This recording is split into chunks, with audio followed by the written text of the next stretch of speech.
Hello guys, it's Foxy, and this will be a new What If, yet again. This is what if Naruto was a Scarlet Dragon, and you can see on top. Now, this was kind of a, how do I say, someone commented, a what if I can make, and not entirely though. I came up with, how do I say this? I came up with the storyline. The guy, or girl, gave me the ship, Naruto X, female, Atsusuki Queen. Yeah, shoot. Wow. Sorry, right now my brain is going miles per hour, but my body and myself, and we're not catching up. we're miles apart, and yeah. If you understand what I mean, good for you, because right now I'm a little scatterbrained. And this always happens to me. I have a plan, but when I'm doing the plan, it blows up. It just does that. Then I start, what is the word I want to use? Freehanding it, or really don't know how to put it into words. So either way, you're not here to hear me ramble on about how I can't do something right. But either way, let's get this get the video, get the show on the road. And the one who commented the ship was, guys, forewarning, I am terrible with names. I'm terrible with pronouncing them. I am terrible at reading them, you can say. I'm basically terrible at it, so I might be butchering something. Babala Ochia God. And if you're listening to this, I am severely sorry for butchering it, and oh god. I did warn you, I'm terrible with names, and I do butcher them sometimes. But at least I got the two other words right. Anyway, back on to the video. Okay. We see a 5-year-old Naruto running through the woods. He ran as fast as he could, jumping on tree branches, swinging off them. But he kept. How do I pronounce this? He kept running, but no matter what, they were always behind him, always 2 feet behind him. But he stumbled, and he fell to the ground with a grunt of pain. He looks up in horror. He sees monsters, but the monsters were in human skin. The villagers of Konoha, his home. He started to quiver. His body started to shake. Tears started to flow once again down his face. He started to back up, but a knife flew through the air and stabbed into his leg. He let out a scream of pain. He grabbed the knife, trying to pull it out, but it wouldn't budge. It wouldn't. It seems like we got the demon boys. He hears a female voice say. She held a butcher knife. She had beautiful brown hair, hazel eyes. But the look in her eyes terrified Naruto to no end. He tried to pull the knife out once again, but his skinny, scrawny, filthy body couldn't muster up the energy to pull the blade out. He came up with a new plan. Get up and run. And he tried. He got up and ran.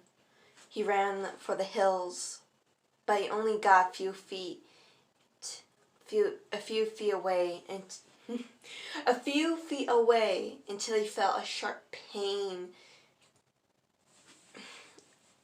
at his lower hip. He fell once again. Someone threw a rock, a big, heavy rock, at him. His hip hurt terribly. The knife in his leg hurt even more. He looked up at the sky, tears still flowing. Is this my last moment? Am I going to die here? He wondered. Well, if I'm going to die here, at least let me remember the moon, I thought. I continued to gaze up at the moon. The moon always was so beautiful. I could always fall asleep under the moonlight, drift off into a beautiful sleep without worry. But that was very rare indeed. No matter where I run, where I hide, I will always be chased, never to be set free.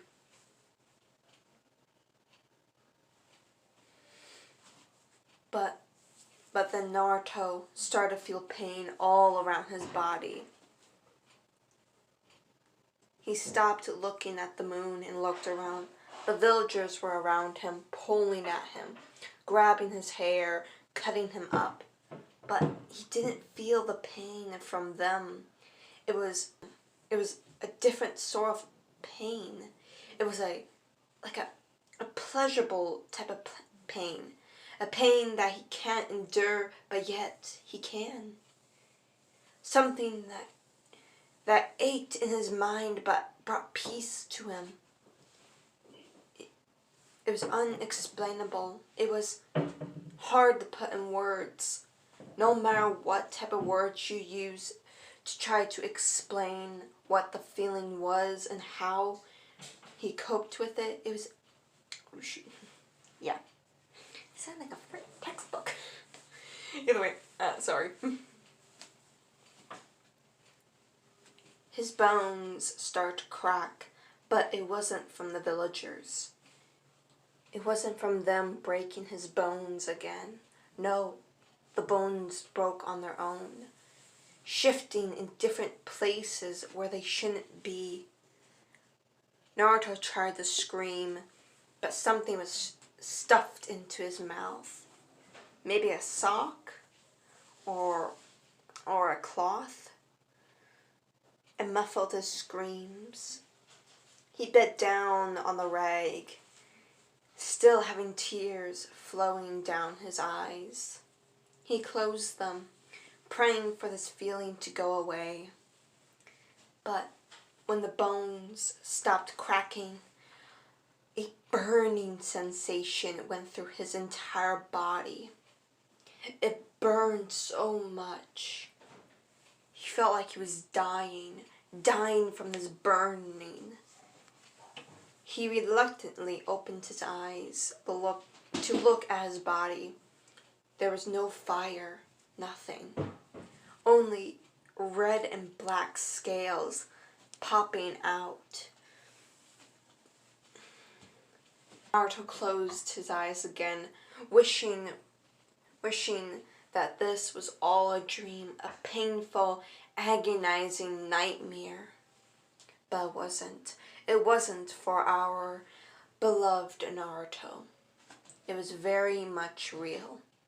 The burning sensation went and coursed through Naruto's veins and muscles.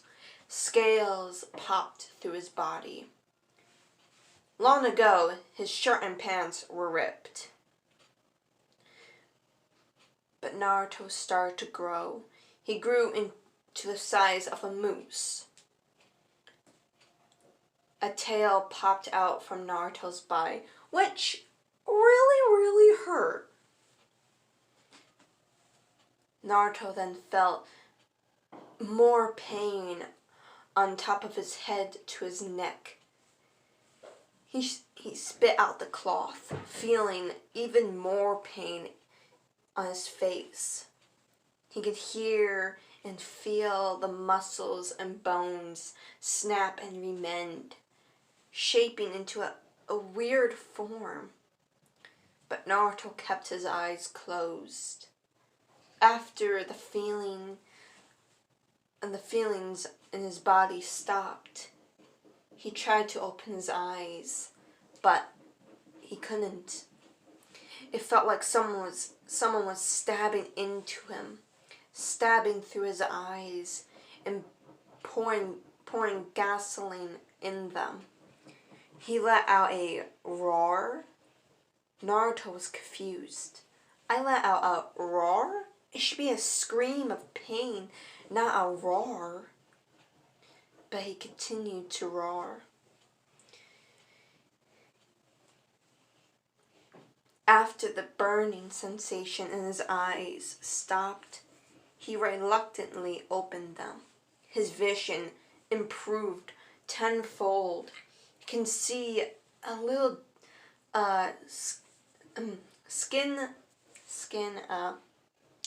skin cell 50 yards away. He was surprised. Everything was brighter. Everything was so different. He can see through the dark trees. He can smell the life in the forest. He can hear miles away. But then Naruto felt this anger boiling inside of his chest. It demanded to be set free, demanded of Naruto to command or demand what it said. And the feeling was aimed at the villagers. There were 10 in total. 9 men, 1 woman. Naruto was so tired, so worn out, physically and mentally. And he did what the feeling said. He attacked the villagers. Throughout the night, there were screams of pure agony. Not from our baby boy Naruto. No, it was from the filthy villagers that preyed on Naruto, who bathed in his sadness and his pain, who smiled when the boy cried. Now they are having a little taste of karma. Once, for the first and last time in their lives. Hours later, Naruto and the surrounding forest was covered in blood. So much blood, it poured through the trees, off the leaves, and soaked into the ground.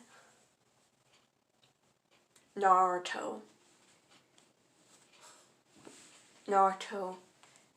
then went to the river. He knew he did something terrible.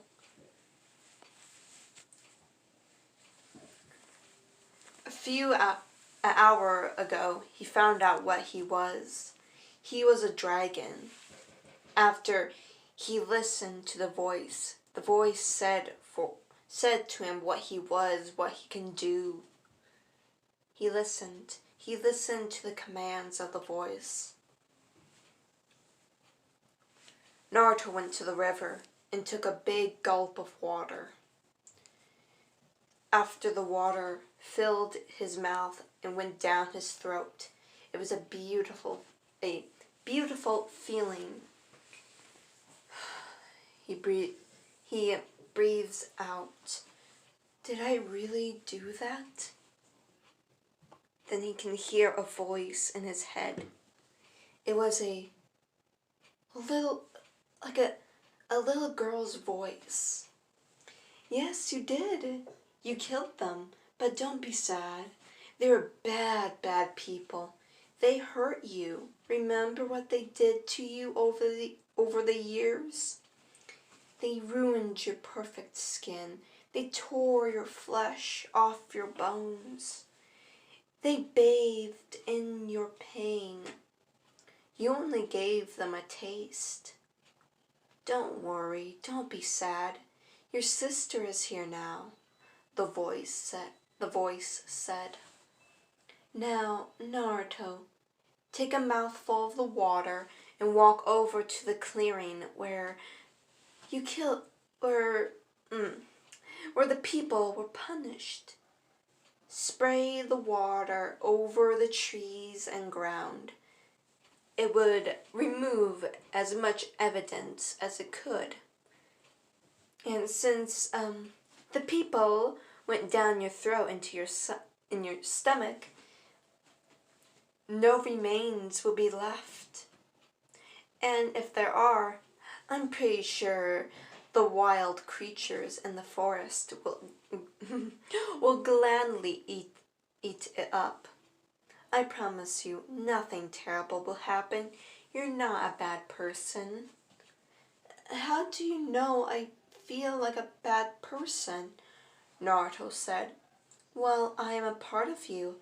I am your sister, after all. I can hear and feel what you think and hear. Don't worry. You're not a bad person. I promise you. Naruto, or should I say Naruto-kun, or maybe Chan. Which one do you want? Why don't we go back onto what I need to do? Oh, that's right. Now go on. Naruto did as said. He took a mouthful of water and walked to the clearing, spraying down the trees and ground. He looked around. Nothing seemed out from the ordinary. No blood, no flesh, nothing. Now, Naruto, go to sleep.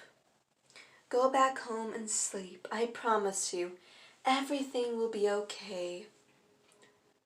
Okay, Naruto stuttered. He shifted back into his human form and ran back into the village, back into his home without anyone seeing him. He took a bath, cleaned himself, and went to bed. And this will be the ending of part 1. I hope you guys like it, and oh shoot, love you guys.